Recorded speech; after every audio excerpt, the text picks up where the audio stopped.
Hello everyone. Today we will discuss novel The Great Gatsby. It was published in 1925 and it was written by novelist Scott Fitzgerald and the setting was in long island जो कि दो हिस्सों में divide है, east and waste egg में, New York America में। और उसके दरमियान एक एशिस के नाम से एक वैली है, ठीक है, जिसमें कुछ करैक्टर रह रहे हैं। जो ईस्ट पार्ट है, जो ईस्ट एग का पार्ट है, वो फैशनेबल और अपर जो क्लास हैं, जो आप कह सकते हैं बैकग्राउंड जिनके स्ट्रॉन्ग है, वो रहती है। जो कि वेस्ट एग है, वो वहाँ पे ऐसे लोगों की रिहाइश है, ठीक है, जहाँ पे जो लोअर क्लास से सक्सेस गेस करके हार्ड वर्क करके ऊपर आए हैं। सो एक ऐसी सोसाइटी, अमेरिकन सोसाइटी, जिसमें अमेरिकन ड्रीम स्लोगन है, everyone who is doing a hard work can get the success in their life. So writing time of this fiction 1920 is and declining time period of American dream during the jazz age. Basically the novelist is doing a criticism on the jazz age. Jazz age was the time period, it was started at the end of the First World War 1914 से 1918 तक, और end of the depression time period in America 1929। ये वो time period है जहाँ पे बहुत से चेंजेस हुए अमेरिका के अंदर, जिसमें आपकी उनके क्लोथिंग स्टाइल में, उनकी म्यूज़िक में, उनके कल्चर के अंदर बहुत से चेंजेस हुए। और अमेरिकन ड्रीम का मतलब ये कि कोई भी बंदा हार्ड वर्क करेगा ऊपर आ जाएगा। लेकिन problem with this society is that the people work so much indulge in the American dream, they have not any concern कि हम जो हार्ड वर्क करने की बजाय उन लोगों ने जो करप्शन को अडॉप्ट किया एट दैट टाइम। अल्कोहल जो था, उसका जो बिज़नेस था, वो इलीगल था उस टाइम में। जो जैज़ एज में जो बार्स हैं वो एक्सटेंड कर गए कि बार, पार्टीज़, बॉल्स, इस किस्म का म्यूज़िक, डांस, ये बहुत ज़्यादा फेमस हो गए। तो बेसिकली वो जो राइटर है वो क्रिटिसिज्म कर रहा है मोरल और सोशल डिके को, सोसाइटी के लोगों को। जो कि एक करेक्टर जो प्रोटैगनिस्ट है इस नावल का, जो गैट्सबी, उसको रिप्रेजेंट करता है, ठीक है। स्टाइल जो है टाइम पास्ट पोइटिक लैंग्वेज का इस्तेमाल किया गया, नोस्टाल्जिया और लॉस को रिप्रेजेंट किया है। ऐसी सोसाइटी जो अपनी वैल्यूज़ को खो चुकी है, ठीक है, मोरल डिके का शिकार है। It's a kind of allergy and poetic lament. So the man who gives the name to this book who represent everything for which I have an unaffected scorn, इस तरह के वर्ड्स है उसने novel के अंदर डिपिक्ट किया है उस टाइम पीरियड को। It depict the social environment, human condition 1920s।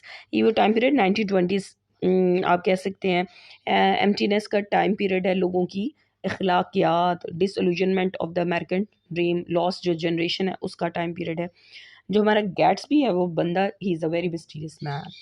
अब वो बंदा स्टाइलिश भी बहुत है, ग्रेसफुल भी है, एलिगेंट भी है, और बड़े ही गिग्नेटिक किस्म के गॉथिक मैंशन में रह रहा है। अब वो पर्सनालिटी इतनी मिस्टीरियस है, nobody knows that from where he got the wealth, और वो हर सैटरडे नाइट को पार्टीज थ्रू करता है और बड़े बड़े फेमस लोग हैं उनको इनवाइट करता है अपनी पार्टी में और वो आते हैं। अब यहाँ पे जो निक है, जो नरेटर है इस नॉवल का, ठीक है, इज़ अ यंग मैन, और जो कि इसका नेबर है गैट्सबी का, और वो उसके बारे में हमेशा जो है ना शक व शुबा का शिकार रहता है।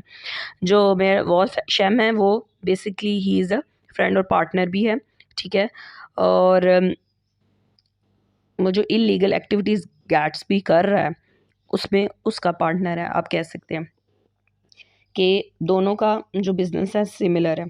इसी तरह डेज़ी है जो कि लवर है गैट्सबी की, जो कि 1917 में दोनों जो थे आपस में मोहब्बत करते थे, लेकिन गैट्सबी जो है वो वर्ल्ड वार में जो है पार्टिसिपेशन के लिए चला गया, उसके बाद वापस नहीं आता।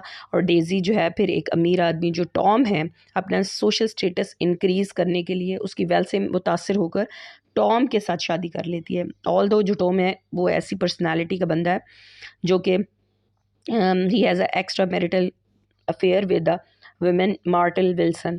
मार्टल विल्सन जो है basically she belongs to a poor background, जो कि जॉर्ज विल्सन की वाइफ है। और यहाँ पे बेसिकली वो जो आपका राइटर है वो बता रहा है किस तरीके से सोसाइटी मोरली करप्टेड हो चुकी है, कि एक्स्ट्रा मैरिटल जो अफेयर्स हैं these are very common, illegal corruption is very common, everybody has just concern about the wealth, nobody is concerned about the dignity, honesty and morality, ठीक है। अब यहाँ पे अगर आप मुख्तलिफ करेक्टर्स को देखें तो मुख्तलिफ करेक्टर्स हैं अपने जो प्रेजेंट है उससे सेटिस्फाई नहीं है। जैसे गैट्स भी है, ऑल दो कि हिज वेल्दी, उसने पैसा गेट कर लिया, लेकिन हमेशा जो है वो अपनी लवर जो डेजी को गेट करने के ऑब्सेशन उसके अंदर बहुत ज़्यादा है, ऑल्दो कि she got married with the Tom. ठीक है, पार्टीज थ्रो करता है ताकि वो उससे मुतासर होकर दोबारा उसके पास आ जाए।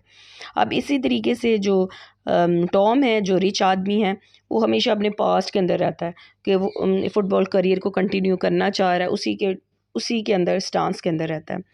और इसी तरीके से Tom would drift on forever seeking little wistfully for the dramatic turbulence of the some irrevocable football game.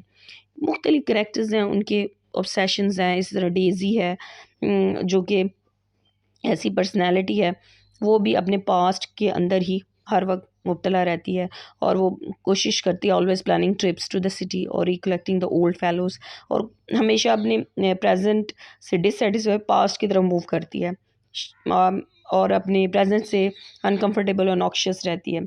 और इसी तरह जो मार्टल है वो भी अपने although she is married but dissatisfied अपनी लाइफ, जो मैरिड लाइफ है उससे, और अपना अफेयर जो है टॉम के साथ, और हर वक्त ये सोचती रहती है कि टॉम के साथ उसकी शादी होगी और वो कपल की तरह लाइफ गुजारेंगे, जो कि वैली ऑफ एशेस में रहती हैं। बेसिकली इनका जो रिलेशनशिप है पावर, टॉम जो है बेसिकली रिप्रेजेंट करता है पावर रिलेशनशिप को अपर और लोअर क्लास मार्टल के ऊपर। इसी तरह डिस्ट्रक्टिव नेचर और डिसफंक्शनल रिलेशनशिप रिप्रेजेंट होते हैं। मुख्तलिफ जो करेक्टर्स को आप अगर देखें तो इसमें डेजी और गैट्स भी है। ठीक है, कोई लॉन्ग लास्टिंग रिलेशनशिप नहीं, मतलब सबसे ज़्यादा लग रहा है लंबा गया, लेकिन फिर भी आपस में वफादारी नहीं है। ठीक है, एट द एंड क्या होता है, जब जो डेजी होती है वो मार देती है मार्टल को, तो गैट्स भी जो ब्लेम ले लेता है और एक तरह से वो अपनी सिंसेरिटी ऑनेस्टी को विद डेजी को रिप्रेजेंट करता है।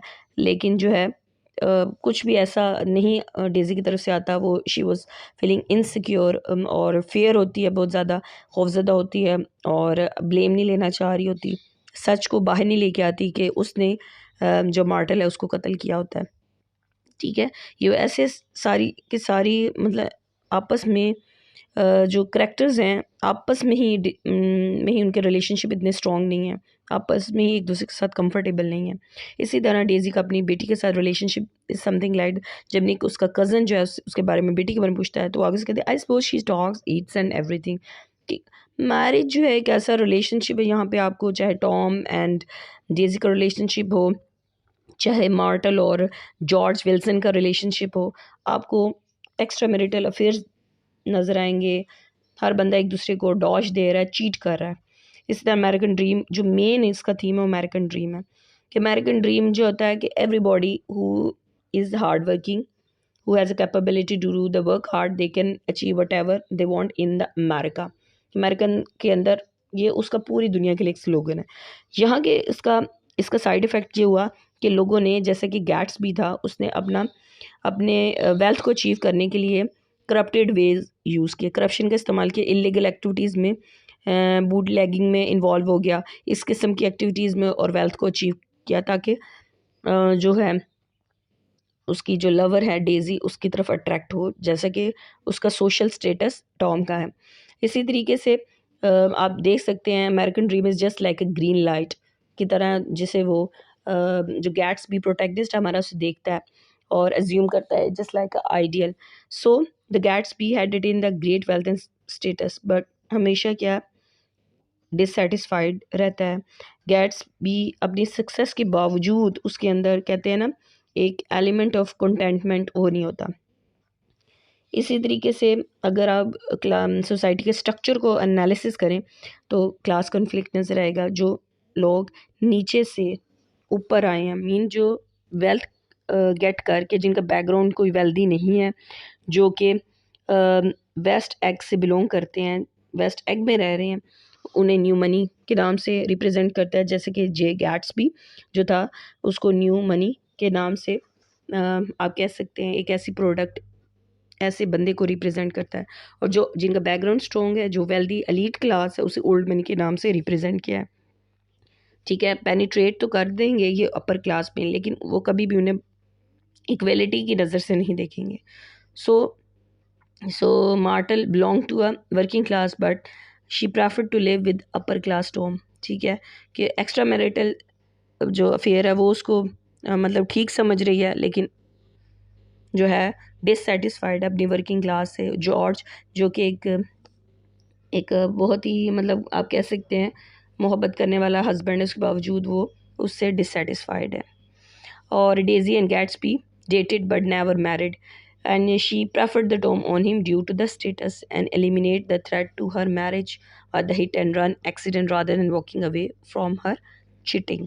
ठीक है, और इस तरीके से वो अपने रास्ते की रुकावट जो थी मार्टल है उसको दूर करती है डेजी, और hit and run accident create करके, और जो इल्ज़ाम जो है सारा के सारा जो है वो गैट्स भी ले लेता है। और एट द एंड वो क्या कर रहा होता है कि उसे जो जॉर्ज विल्सन है उसे बताया जाता है कि तुम्हारी वाइफ को मारने में हिट एंड रन एक्सीडेंट में जो द गैट्स भी वो ड्राइविंग कर रहा था। इस तरीके से फिर वो जाता है उसे, वो उस वक्त पूल में होता है और फिर उसे शूट कर देता है। इसी तरह मुख्तलिफ सिम्बल्स हैं। ग्रीन लाइट है जो कि एक आइडियल को, ऑब्सेशन को रिप्रेजेंट कर रही है ग्रेट गैट्सबी की।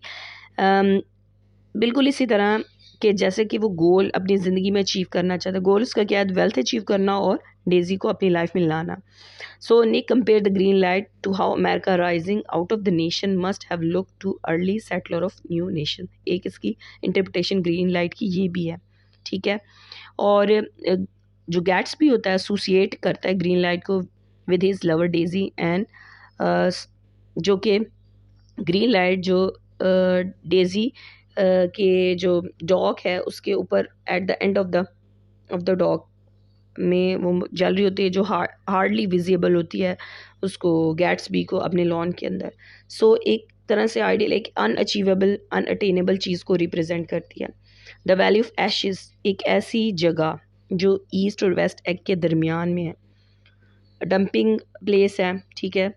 It's a symbol of moral and social decay of wealthy class and you can say एक ऐसी प्लेस जहाँ सोसाइटी के उन लोगों वर्किंग क्लास को पोर्ट्रे करके रखा गया है, जैसे जॉर्ज विल्सन है, मार्टल जैसे करेक्टर्स को रखा गया है who lives in dirty places, जिनकी ज़िंदगी यहाँ पैदा होते हैं वहीं पे ख़त्म हो जाते हैं, इनको कोई वैल्यू नहीं देता, ठीक है। The eyes of doctor TJ Eckleburg, they are the pair of fading eyes. अब ये जो आइज़ हैं जो कि एडवर्टीज़मेंट बिल बोर्ड पर बनी हुई हैं, रिप्रेजेंट करती हैं just like the god is staring and judging the emptiness and moral decay of American society as a baseline। एक ऐसी जगह जहाँ पे लोग जो हैं मोरली करप्टेड हो गए हैं, ठीक है। रिलेशनशिप्स की कोई वैल्यू नहीं है, मोरालिटी कोई एग्जिस्ट नहीं करती, just like a wasteland. Thank you very much.